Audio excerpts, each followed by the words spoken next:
Quando nós pensamos na questão da Trindade, muita gente pode falar um monte de coisa sobre isso. Pode falar que é uma coisa que não existe, que é uma coisa do diabo, que é uma coisa do homem, enfim, existem vários argumentos a favor e contra a Trindade.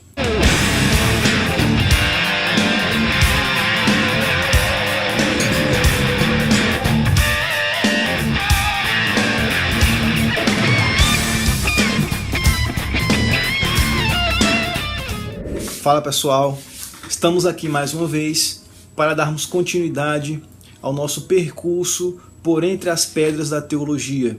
E hoje nós iremos abordar um assunto bem interessante, um assunto que todo mundo tem curiosidade de saber, que é justamente a questão da Trindade. Ó pessoal, só para vocês terem noção, eu me baseei nesses três teóricos. Eu me baseei em Paul Tillich, Teologia Sistemática. Eu me baseei na Teologia Sistemática, Histórica e Filosófica de Alistair McGrath, um trabalho recomendado. E me baseei também em Millard Erickson, outra obra muito bacana de você ter na sua biblioteca. Então, só um parênteses, tá? Então, recomendo essas obras para vocês. Se vocês puderem adquirir, será muito importante para a sua vida e para o seu ministério. Então vamos lá, vamos continuar o vídeo. Mas vamos abordar esse assunto de forma séria, de forma criteriosa. O que é a Trindade? Primeira coisa, nós temos que ver que Tertuliano é o homem que cunha o termo Trindade. O que Tertuliano vai dizer? Que é uma trinitas, ou seja, são três em um. E como nós vamos ver agora, essa questão não fere nenhum tipo de princípio. Vamos iniciar a partir do Antigo Testamento. Vamos lá. A primeira coisa que nós temos que abordar quando falamos de Trindade é a questão da unicidade de Deus. Se você vai lá para o Antigo Testamento, por exemplo, em Êxodo 20, versículo 2 e 3, se você vai para Deuteronômio capítulo 6, verso 4, ou capítulo 20 de Êxodo, o capítulo 2 de Tiago no Novo Testamento, né? 1 Coríntios capítulo 8 e enfim 2 Timóteo capítulo 2, você vai encontrar respectivamente Deus é o único Deus. No Shema, que é o capítulo 6 de Deuteronômio, e no capítulo 20 de Êxodo, não existe outro Deus que vocês devem servir. Eu sou o único Deus. Em Tiago você vai encontrar a questão da unicidade de Deus, de você crer nesse único Deus que é recomendado. Em 1 Coríntios você vai encontrar que não existe outro Deus. E, finalmente, em 2 Timóteo você vai encontrar que não há outro Deus e só existe um mediador. Então, a questão da unicidade, que é um pensamento do monoteísmo puro do judaísmo, que chegou para nós, os cristãos. E isso trouxe um bocado de confusão. Certamente, muitas mães foram xingadas. Muitas pessoas foram classificadas como heréticas e nós iremos ver algumas questões sobre isso. Pois bem, superando alguns dos textos bíblicos que falam sobre a unicidade de Deus, então você vai chegar nas fórmulas trinitárias do Novo Testamento. A primeira fórmula trinitária do Novo Testamento está registrada no capítulo 28 de Mateus, versículo 19, que é Cristo recomendando o batismo dos discípulos, em nome do Pai, do Filho e do Espírito. Também você vai encontrar no batismo de Jesus uma manifestação clara das três pessoas da Trindade. Você vai encontrar o Filho saindo das águas, o Espírito em uma epifania em forma de pomba e uma voz que testemunhou para todos dizendo: "Este é o meu Filho amado, no qual me comprazo, a ele ouvi." Também em 2 Coríntios 13, você vai encontrar a fórmula da bênção apostólica ou a bênção paulina, não é? Mais uma vez, a Trindade, uma fórmula trinitária no Novo Testamento. E por fim, 1 Pedro, capítulo 1, versículo 2, você vai encontrar também uma outra fórmula trinitária. Aqui embaixo na descrição eu vou deixar para você um link de Dropbox e você vai encontrar um texto de Word que eu digitei com uma relação dos textos bíblicos falando da divindade do Pai a divindade do Filho e a divindade do Espírito Santo. Nós iremos trabalhar porque é um assunto para fazer em vídeo especificamente, porque é um assunto muito amplo. Então eu recomendo a você baixe esse arquivo e leia essa questão. Vamos avançar. Nós iremos abordar agora a questão da triunidade, ou seja, 3 em 1, sendo percebida na Bíblia. Deixa eu tomar um café aqui. Vamos lá. Bem, a questão da triunidade sendo percebida na Bíblia. O que significa isso? Existe um texto que é muito bom você saber, porque você pode se deparar com ele e não saber o que significa e etc. Que é o capítulo 5 de 1 João.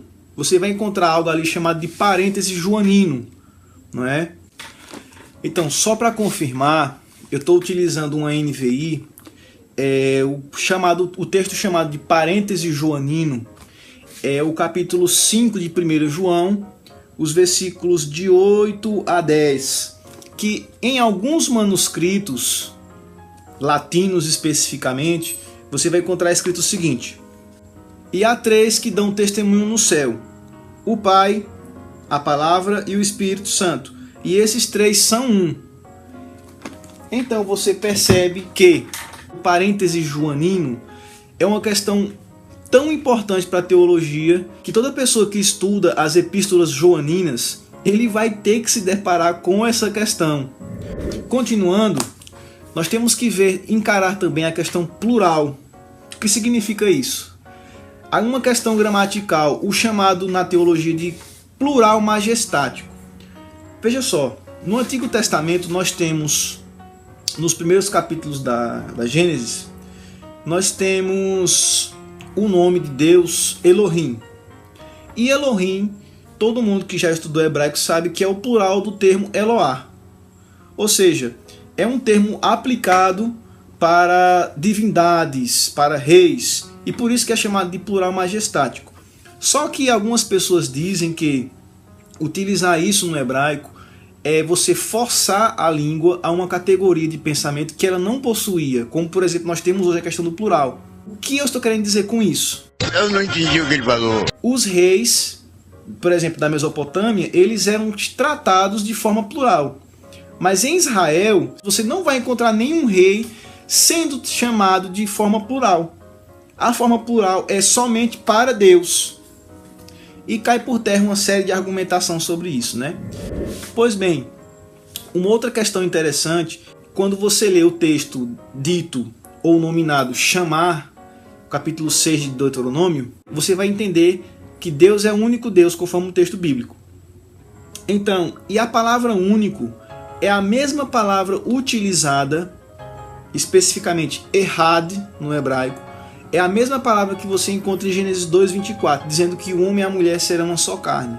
Ou seja, aqui você já percebe que a unidade de Deus, por exemplo, quando Deus fala, façamos o homem, você percebe que Deus não é um Deus morto ou um Deus estático, mas nessa unidade existe mais de uma pessoa. Isso será desenvolvido posteriormente na ortodoxia cristã. Vamos ver. O desenvolvimento teológico da Trindade. O que isso significa, querido? Veja só. Inicialmente, é a questão da divindade de Cristo. Como era possível que as duas naturezas habitavam, coexistiam no Cristo? Então isso também é um assunto para a gente trabalhar em um vídeo especificamente sobre ele. Eu já estou trabalhando em alguma coisa e vai ser bem interessante. Pois bem, a questão da substância divina. O que significa isso? Surgem 2 pensamentos sobre a questão da unicidade de Deus e a substância divina. O primeiro pensamento é que Deus e Cristo não possuem a mesma substância, mas substâncias similares. Isso é chamado de homoiousios.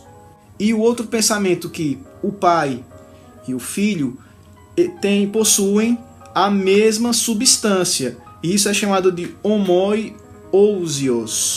Se você cai na primeira frase, que existe uma substância semelhante, você cai em uma espécie de enoteísmo, ou seja, que existe um Deus superior ao outro. Mas se você encara a segunda expressão, da mesma substância, então você tem continua preservando a unicidade de Deus, o único Deus do chamar do Antigo Testamento. Millard Erickson ele coloca uma observação bem interessante, que é a questão da visão econômica da Trindade. Quando nós pensamos em economia, imediatamente nós pensamos em números, em homens se degadiando para vender ou comprar ações na bolsa de valores e etc. Mas economia, a palavra vem de oikos, a palavra para casa no grego. Ou seja, oikonomia significa a forma, a maneira de se fazer algo, de se construir algo. Então, quando você pensa, sabendo que Deus é uma unidade plural, que Ele é um Deus relacionamental em si mesmo, e isso é passado para o homem é um ser relacional também, algo semelhante à imagem de Deus. Então, isso é a maneira que Deus constrói e age na história em favor do desenvolvimento da salvação. Então, isso é uma observação muito interessante do Millard Erickson, a visão econômica da Trindade. Bem, pessoal, após muita confusão, após muita briga, nós finalmente chegamos ao bendito Concílio de Constantinopla, ano 381. E que o Concílio de Constantinopla vai fazer? Ele vai pegar o texto aperfeiçoado de Atanásio, que dizia uma substância, 3 pessoas. E basicamente vai dizer o seguinte, eles pegam emprestado a palavra de coinerência, que é a palavra latina circummiscessio, que é a mesma questão da pericóresis grega.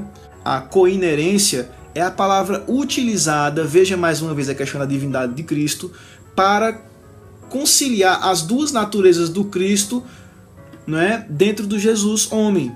A doutrina ortodoxa vai dizer que existe uma mesma substância, ou seja, são 3 pessoas que refletem e se relacionam umas com as outras, ou seja, Deus Pai, Deus Filho e Deus Espírito. E finalmente, depois de muita argumentação, nós vamos chegar a um pensamento do Paul Tillich, e ele vai trabalhar a questão da Trindade como resposta à condição humana. Pois bem, a condição humana, segundo Paul Tillich, tem 3 características: a finitude, a alienação e a ambiguidade. O que isso significa? O homem é uma criatura mortal, logo ele precisa do referencial do Deus Criador. O homem alienado em relação ao seu ser, ele se torna um homem pleno na pessoa do Cristo encarnado. E o homem em sua natureza ambígua, uma natureza que o homem é e não faz e pode não fazer posteriormente, esse homem ele é transformado pela santificação do Espírito. Não é à toa que 1 Coríntios capítulo 6, versículo 19 e 20 vai dizer que nós somos habitação, somos templo deste Espírito em nossas vidas. Nada mais natural para a igreja do que crer na Trindade, na Santíssima Trindade. Bem, pessoal, chegamos ao fim de mais um vídeo.